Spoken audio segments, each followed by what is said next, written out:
இயற்கையின் காவலனான மரங்களுக்கு சாலை விரிவாக்க பணியினால் வந்த இடையூறு. மரங்களின் உயிர் காக்க ஓடி வந்த சமூக ஆர்வலர்கள்.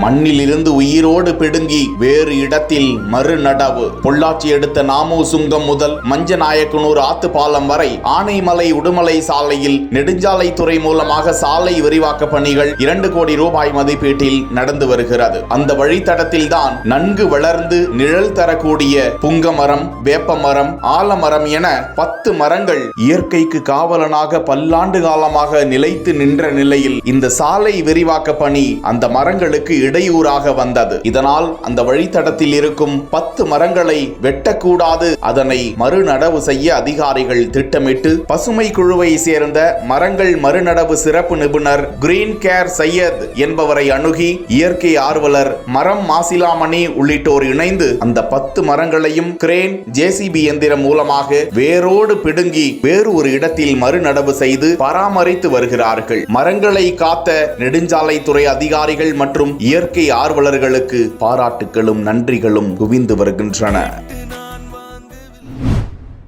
வேலைக்கு போன மகள் துணிக்கடைக்குள் சிக்கிக் கொண்டாள் என நினைத்து பூட்டிய கடைக்கு வெளியே விடிய விடிய காத்திருந்து பரிதவித்த பெற்றோர்.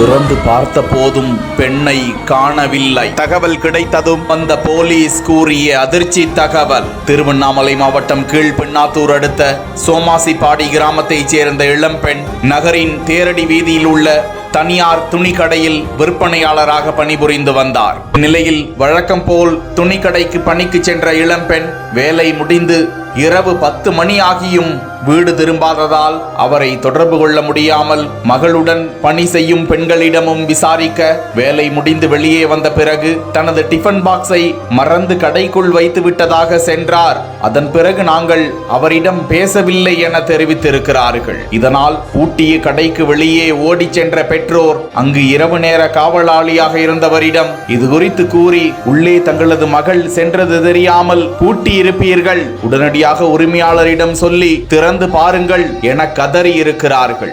ஆனாலும் இரவு சோதித்து விட்டுதான் கடையை பூட்டினோம், உள்ளே உங்களது மகள் இல்லை என கூறி திறக்கவில்லை என்று கூறப்படுகிறது.